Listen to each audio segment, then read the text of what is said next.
কখনো তৃণমূল নেতার বাড়িতে বসে ফর্ম বিলি, তো কখনো বিএলওর সঙ্গেই মিছিল করে ঝান্ডা হাতে বাড়ি বাড়ি যাচ্ছে তৃণমূলের বিএলএরা। এনুমারেশন ফর্ম বিলির দ্বিতীয় দিনে উঠল এই রকম বহু অভিযোগ।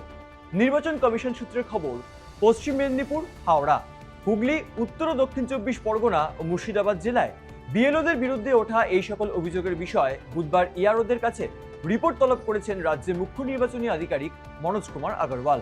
জেলায় জেলায় এসআইআর প্রক্রিয়া নিয়ে অভিযোগ। বিজেপির দাবি, বিএলওর সঙ্গে হাতে দলীয় পতাকা নিয়েই মিছিল করে বাড়ি বাড়ি যাচ্ছেন তৃণমূল কর্মীরা। তৃণমূলের ক্যাম্পেও দেখা যাচ্ছে বিএলওদের। হুগলির খানাকুল থেকে এইরকমই একটি ভিডিও ভাইরাল হয়েছে সোশ্যাল মিডিয়ায়। এতে এসআইআর প্রক্রিয়া বিঘ্নিত হতে পারে বলে অভিযোগ তুলেছে বিজেপি। তবে তৃণমূলের পাল্টা দাবি, এর পিছনে রাজনীতি খোঁজা ঠিক নয়। বিএলওর কাজে সাহায্য করতেই তার সঙ্গে ছিলেন তৃণমূল কর্মীরা। একই রকম অভিযোগ উঠেছে হাওড়া জেলার জগৎবল্লভপুর বিধানসভা কেন্দ্র থেকেও।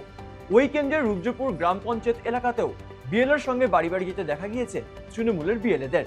সব মিলিয়ে এনুমারেশন ফর্ম বিলির দ্বিতীয় দিনটা কাটলো বিভিন্ন অভিযোগ এবং পাল্টা অভিযোগে। বিএলওদের বিরুদ্ধে যে যে অভিযোগগুলি রয়েছে সেই বিষয়ে নির্বাচন কমিশন কি পদক্ষেপ করে, এখন সেটাই দেখার।